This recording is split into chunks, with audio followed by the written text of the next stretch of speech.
Assalamualaikum warahmatullahi wabarakatuh. Kami dari kelompok 8 yang beranggotakan saya Siti Nurhaliza dan rekan saya Wilda Fadila. Kami akan menjelaskan hasil makalah kami yang berjudul bentuk lahan asal struktural. Wilda Fadila dari kelompok 8 ingin membacakan hasil dari makalah kami, yaitu yang tentang bentuk lahan asal struktural. Yaitu yang pertama, pengertian bentuk lahan asal struktural, yaitu bentuk lahan asal struktural merupakan proses pembentukan lahan asal yang disebabkan oleh adanya proses endogen. Misalnya proses pengangkatan, penurunan, dan pelipatan kerak bumi sehingga terbentuk struktur lipatan dan patahan. Contohnya dari bentuk lahan asal struktural adalah pegunungan lipatan, pegunungan patahan, dan pegunungan kubah. Yang kedua yaitu tenaga pembentukan lipatan, kubah, dan patahan, yaitu daerah yang berstruktur lipatan, kubah, dan struktur patahan pada dasarnya disebabkan oleh tenaga endogen. Tenaga endogen pembentukan daerah struktur lipatan, kubah, dan patahan tidak sama. Pada dasarnya berstruktur lipatan disebabkan tenaga endogen yang arahnya mendatar berupa tekanan, sehingga batuan sedimen yang tak letak lapisannya mendatar berubah menjadi terlipat atau bergelombang. Daerah yang lipatan yang beberapa macam akibat dari kekuatan yang membentuknya, yaitu lipatan tegak, miring, menggantung, isoklin, rebah, kelopak, antiklinorium, dan siklinorium. Di dunia ini banyak terdapat daerah lipatan yang memperlihatkan bentukan topografi yang jelas. Lipatan yang terkenal adalah sirkumpafisik dan lipatan alpin, yaitu kedua lipatan tersebut mempunyai kelanjutan di Indonesia. Kubah atau dom, yaitu tenaga pembentuk daerah yang berstruktur kubah adalah tenaga endogen yang mempunyai arah tegak lurus keluar bumi, sehingga daerah yang luas mengalami percembungan akibat tenaga tersebut. Seperti juga lipatan dom mempunyai dip, tetapi dip pada dom menunjuk ke semua arah. Kalau boleh diumpamakan bahwa dom tersebut ibarat kuali yang ditelungkupkan. Berdasarkan bentuknya dom digolongkan menjadi beberapa macam, yaitu yang pertama dom yang berintikan batuan beku yang terdiri dua jenis, yaitu dom lokalit dan batolit. Terjadi karena penerobosan magma yang terletak di atasnya terdesak yang mengakibatkan kulit bumi tersebut cembung. Yang kedua yaitu dom atau kubah garam. Kubah garam terjadi akibat intrusi massa garam ke dalam lapisan batu. Jadi kubah ini mempunyai inti berupa garam, yaitu kubah akibat pengangkatan regional pada daerah yang luas, yaitu pada golongan ini adalah akibat dan yang pengangkatan regional di daerah yang luas. Ukurannya luas dengan dip yang landau hingga hampir mendatang. Kubah ini mungkin terjadi sebagai akibat dari desakan batuan vulkanis dari dalam atau karena proses epirogenesis. Yang selanjutnya yaitu kubah kriptovulkanis, yaitu kubah ini terjadi sebagai akibat dari desakan gas dari dalam bumi yang tergerak secara tiba-tiba, tetapi dengan kekuatan kecil karena kekuatannya yang kecil sehingga tidak sampai keluar, melainkan hanya lapisan kulit bumi hingga cembung. Yang keempat yaitu tenaga pembentuk patahan. Tenaga pembentukan daerah yang berstruktur patahan adalah tenaga endogen yang mengakibatkan kulit bumi bergerak mendatar dengan berlawanan atau bergerak ke bawah atau ke atas, yang sering disebut dengan kekar. Rekahan atau retakan yang cukup besar, kulit bumi mengalami sesar, di mana patahan yang disertai dengan pergerakan kedudukan lapisan yang terputus hubungannya, yaitu yang disebut dengan fault. Berdasarkan gerakan pergeseran kulit ini terdapat 3 macam sesar. yaitu deep slip fall, yaitu sesar yang tergeser arahnya vertikal, itu sehingga salah satu dari blok terangkat dan membentuk bidang patahan. Yang kedua yaitu strict slip fall, yaitu sesar yang pergeserannya horizontal sehingga hasil dari aktivitasnya kadangkala disirikan oleh kenampakan aliran air sungai yang membelok patah-patah. Yang ketiga yaitu oblique slip fall, yaitu sesar yang pergerakan vertikal sama dengan pergeseran mendatar yang sering disebut dengan sesar miring. Pergeseran kulit bumi ini pada tipe ini membentuk celahan memanjang. Kalau terjadi di dasar laut samudra terbentuk palung laut, dan bila daratan bisa berupa ngarai. Dan slip fall data dibagi menjadi dua berdasarkan bagian yang tergeser, yaitu kalau batuan yang terletak di atas bidang sesar yang relatif turun maka disebut sesar turun. Yaitu yang kedua, kalau batuan yang terletak di atas bidang sesar yang relatif naik maka dinamakan sesar naikan atau tours fall.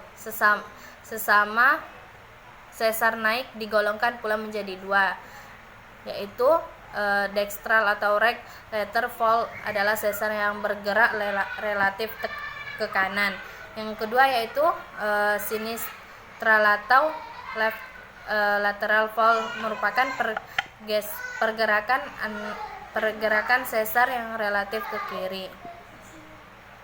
Dan Lobeck mengemukakan ada beberapa jenis struktur patahan, yaitu yang pertama patahan normal, yang kedua patahan bertingkat, yang ketiga patahan terserpih, yang keempat yaitu patahan membalik, yang kelima patahan kelopak, yang keenam patahan kelopak majemuk, yang ketujuh patahan mendatar, yang kedelapan yaitu patahan lipatan.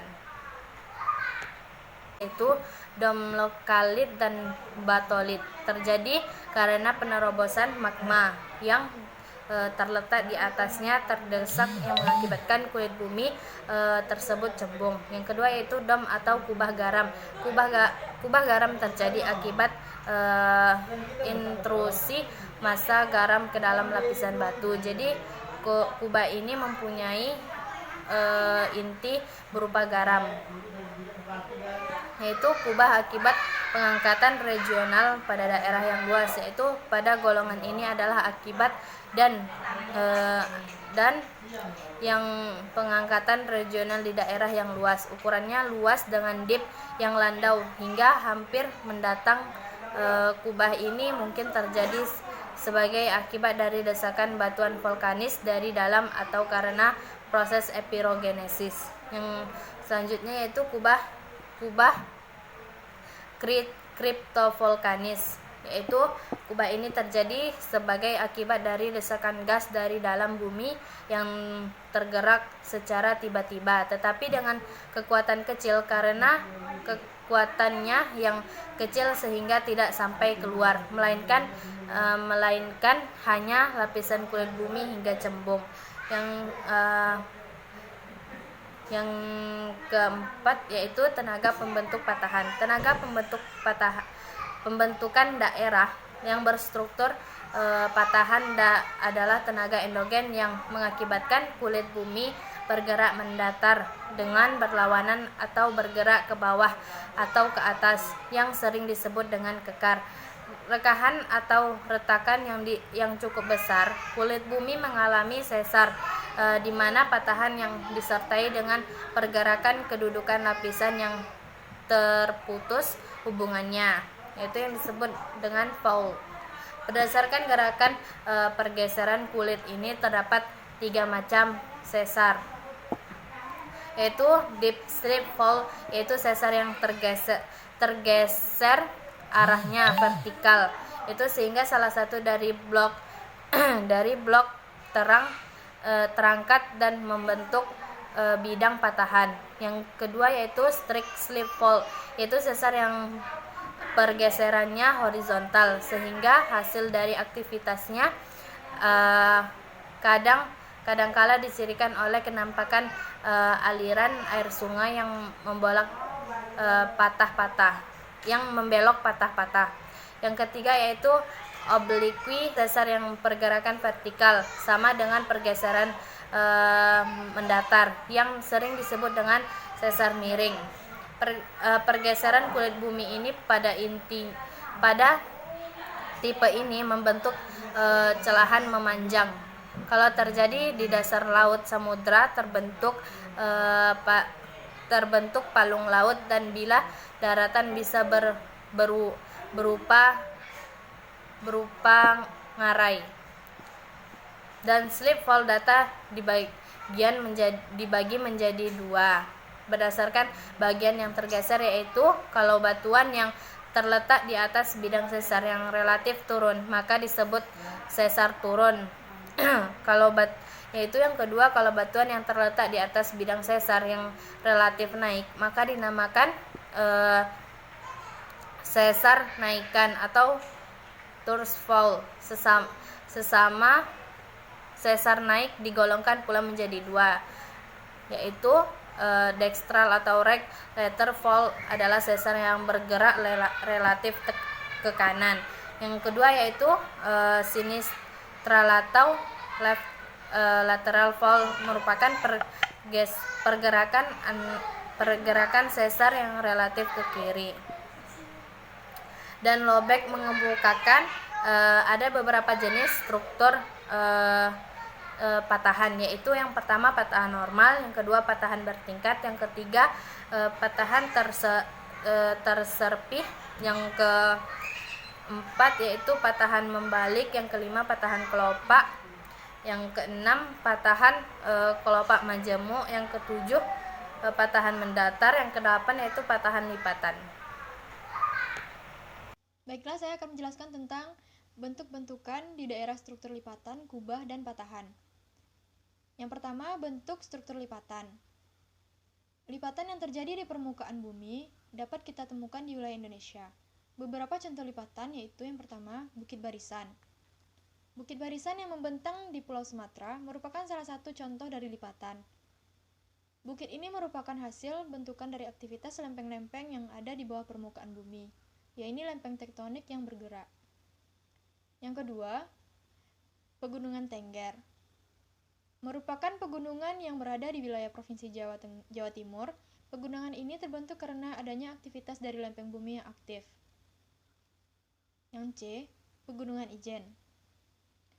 Pegunungan Ijen merupakan hasil dari aktivitas lempeng-lempeng bumi yang bergerak aktif di bawah permukaan bumi. Yang kedua, struktur kubah. Dom atau basin juga merupakan salah satu bentukan dari pegunungan lipatan akibat diatropisme. Dom atau basin ini terjadi karena ada lipatan yang terjadi dari dalam bumi yang arahnya mendatar dan mempunyai kekuatan datang pada waktu dan arah yang sama. Yang ketiga, bentukan struktur patahan. Ada patahan semangko. Patahan semangko ini membentang mulai dari Aceh hingga Semaka, Provinsi Lampung. Yang kedua, patahan lempeng. Patahan lempeng ini berada di wilayah Bandung. Yang ketiga, patahan opak. Patahan opak merupakan patahan yang berada di wilayah Yogyakarta. Yang keempat, patahan Flores. Merupakan patahan yang ada di wilayah Flores, Provinsi Nusa Tenggara. Poin selanjutnya, bentukan khas di daerah lipatan. Pertama kali yang harus disadari bahwa satu daerah yang berstruktur lipatan oleh tenaga endogen dihancurkan melalui proses denudasional sehingga permukaan menjadi rata. Adapun bentukan-bentukan khasnya sebagai berikut. Yang A, bentukan berupa pola aliran trelis, terdiri atas lembah-lembah besar yang sejajar satu sama lain, dan anak-anak sungainya yang bermuara tegak lurus pada sungai yang sejajar tersebut. Anak sungai tersebut merupakan lembah obsequen resekuen, atau konsekuen. Yang B, bentukan berupa punggungan antiklinal, merupakan punggungan yang bertepatan dengan sinklinal. Pada umumnya, deretan pegunungan itu sejalan dengan sumbu atau strike dari antiklinal. Bentuk pegunungan membulat dan relief halus dengan lerengnya berupa dip atau struktur. Yang C, bentukan berupa lembah antiklinal, merupakan lembah-lembah yang berkembang sepanjang sumbu antiklinal. Bentukan ini benar-benar menunjukkan pembalikan relief. Poin D, bentukan lembah sinklinal, merupakan lembah yang berkembang sepanjang sumbu sinklinal. E, bentukan punggungan sinklinal, merupakan punggungan yang berkembang sepanjang sumbu sinklinal. Ini pun menunjukkan adanya pembalikan relief yang sempurna. Punggungannya lebar dengan lerengnya yang curam. F, pembentukan berupa punggungan homoklinal, merupakan punggungan yang terdapat di setiap antiklinal atau sinklinal akibat pengikisan lembah pada sayap dan sepanjang sayap. Biasanya, bentukan ini dibatasi oleh adanya pergantian kekerasan lapisan batuan yang berselang-seling antara lapisan batuan lunak dengan lapisan batuan yang keras. G, bentukan berupa lembah bentukan berupa lembah homoklinal, merupakan lembah yang berkembang pada sayap antiklinal atau sinklin. Sayap antiklin yang berkembang menjadi lembah ini disebabkan oleh proses erosi atau denudasi yang kuat. Poin terakhir, bentukan khas di daerah struktur patahan. Yang pertama, flexure adalah suatu bentukan yang terjadi jika pergeseran ke arah vertikal antara dua blok batuan yang besar hanya melampaui jarak yang tidak panjang, sehingga antara dua massa batuan yang bergeser tersebut tidak sempat putus. Yang B, tebing. Tidak semua tebing merupakan hasil patahan, karena ada yang disebabkan, misalnya tebing quest, kickback, mesa, terjadi bukan karena sesar. Tebing akibat patahan disebut escarpment. Tebing yang terjadi ada hubungannya dengan sesar, yang terbagi dua. Yang pertama, fault scrap, yaitu tebing yang terjadi langsung karena sesar, mungkin mengalami pemunduran oleh erosi, pelapukan, atau mass watting. Oleh karena itu, ada tebing muda, dewasa, dan tua dalam perkembangannya. Yang kedua, fault landscape, yaitu tebing yang terjadi oleh pengerjaan erosi pada garis patahan, karena di kiri kanan garis patahan itu terdapat batuan yang berlainan daya tahannya terhadap erosi. C. Horst, blok patahan yang relief naik, dan graben, bagian dari blok patahan yang relatif turun. Graben adalah suatu depresi patahan yang sempit dan memanjang serta dibatasi oleh suatu bidang patahan. Sedangkan horst merupakan blok memanjang yang muncul dan lebih tinggi dari daerah sekitarnya. D. Bentukan khas pada sesar normal. Bentukan topografi pada sesar normal keadaannya berlain-lainan, tergantung pada batuannya. Pada batuan homogen atau batuan yang berlapis-lapis dengan kekerasan berbeda-beda sesuai material batuan penyusunnya. E. Bentukan khas pada sesar naik bersudut besar. Akibat sesar naik dengan sudut yang besar menghasilkan bentukan dengan pengulangan lapisan. Jika mengalami erosi akan terbentuk pola pengaliran yang sama dengan di daerah pelipatan atau daerah tersebut berlapis-lapis, di mana perlapisannya miring silih berganti. Yang V, bentukan khas pada sesar naik bersudut kecil atau kelopak. Bentukan yang terjadi pada kondisi ini biasanya kurang jelas, karena pergeseran yang terjadi meliputi daerah yang jauh, sebagai akibat dari pergerakan massa kulit bumi yang relatif jauh dengan sudut kemiringan yang kecil. Patahan ini terjadi pada jenis thrust fault. Baiklah, sekian hasil makalah kami. Jika ada salah dan janggal, kami mohon maaf. Wabillahi taufiq wal hidayah. Assalamualaikum warahmatullahi wabarakatuh.